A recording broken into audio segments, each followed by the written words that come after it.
এই দেখুন, আমরা বারবার একটা কথাই বলছি, এই যে আজকে আমাদের এটিকে আমরা চূড়ান্ত বিজয় বলতে পারি না, এটা হচ্ছে আমাদের প্রাথমিক বিজয়।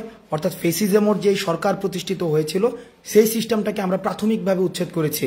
কিন্তু আপনাদেরকে সচেতন থাকতে হবে, দেশটা আমাদের, এই দেশটা আমাদেরকে রক্ষা করতে হবে, সংখ্যালঘুদের নিরাপত্তা আমাদেরকেই দিতে হবে এবং আমাদের ছাত্র জনতা সম্মিলিতভাবে এই দেশটাকে গড়ে তুলতে হবে। সুতরাং আপনাদেরকে বারবার বলছি, আপনাদের বারবার একটা জিনিস আমরা বলছি, আমাদের আশেপাশে যারা রয়েছে, আমাদের আশেপাশের প্রত্যেকটা যে পারস্পরিক নিরাপত্তার দায়িত্ব সেটা আমাদেরকেই নিতে হবে। আমি আবারও বলছি, সংখ্যালঘু যারা রয়েছে সংখ্যালঘুদের নিরাপত্তার দায়িত্ব আমাদের, এবং আমাদের যে ধর্মীয় উপাসনালয়গুলো রয়েছে এই ধর্মীয় উপাসনালয়গুলোর দায়িত্ব হচ্ছে আমাদের।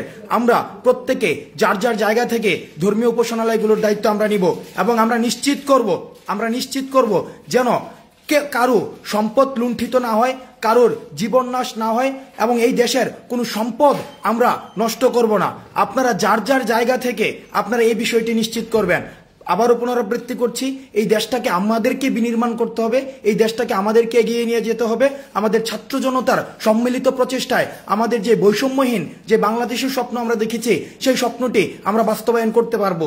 কিন্তু আমরা যে এখন যেটি দেখতে পাচ্ছি যে চারদিকে এক ধরনের যে একটা সহিংস পরিস্থিতি সৃষ্টি হয়েছে, এই সহিংস পরিস্থিতি সৃষ্টি হওয়া এটাকেও প্রতিরোধ আমাদেরকেই করতে হবে। সুতরাং ছাত্র জনতা যারা রয়েছি, আমরা যেভাবে আমাদের ডাকে আপনারা স্বতঃস্ফূর্তভাবে যেভাবে মাঠে নেমে এসেছিলেন, প্রত্যেকে নিরাপত্তা দিতে ঠিক সেভাবেই মাঠে থাকুন এবং নিশ্চিত করবেন আমাদের যেন কারোরই জীবন নাশ না ঘটে, সম্পদ যে নাশ না ঘটে, এবং আমরা নিশ্চিত করব যেন আমাদের কোনো ধরনের আচরণে, আমাদের কোনো ধরনের পদক্ষেপ গ্রহণের মধ্য দিয়ে যে কারো ধরনের জীবন নাশ বা সম্পদহানি না ঘটে।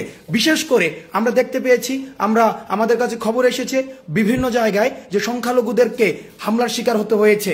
সংখ্যালঘু এই বাংলাদেশের নাগরিক, আমাদের ভাই, এখানে প্রত্যেকটা নাগরিকের যে নিরাপত্তার দায়িত্ব এই ছাত্র সমাজে আমরা নিচ্ছি। সুতরাং আপনারা ছাত্র সমাজ এই নিরাপত্তার দায়িত্ব নিশ্চিত করবেন।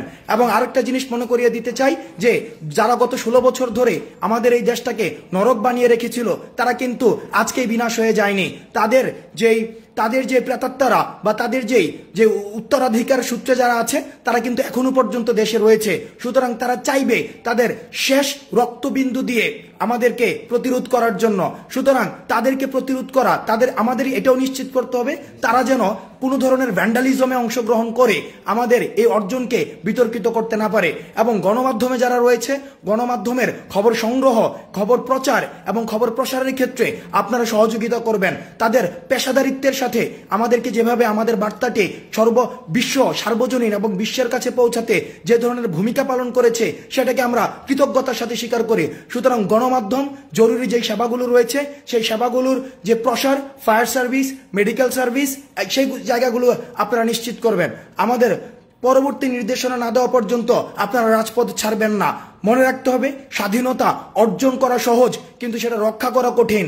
আমাদেরকে যেন কোনোভাবেই কোনো ভ্যান্ডালিজমের সাথে আমরা নিজেরাও যুক্ত হব না, কোনো ভ্যান্ডালিজমে আমরা আরেকজনকে উৎসাহিত করব না। ঢাকা বিশ্ববিদ্যালয়ে যে হলগুলোকে আমরা দেখেছি বিভিন্ন ভাঙচুর করা হচ্ছে, আমরা আপনাদেরকে উদ্দেশ্যে বলতে চাই, বা বিভিন্ন বিশ্ববিদ্যালয়ের হলগুলোতে যারা ভাঙচুর করছেন আমরা আপনাদের উদ্দেশ্যে বলতে চাই, এই ভাঙচুর আপনারা করবেন না। এটি আমাদের শিক্ষার্থীদের হল, এটা আমরা শিক্ষার্থীরা যারা মেধার ভিত্তিতে সিট পাবে তারাই উঠবে। সুতরাং কোনো ভ্যান্ডালিজম নয়, কোনো সংখ্যালঘু নির্যাতন নয়। সবাই ভালো থাকবেন।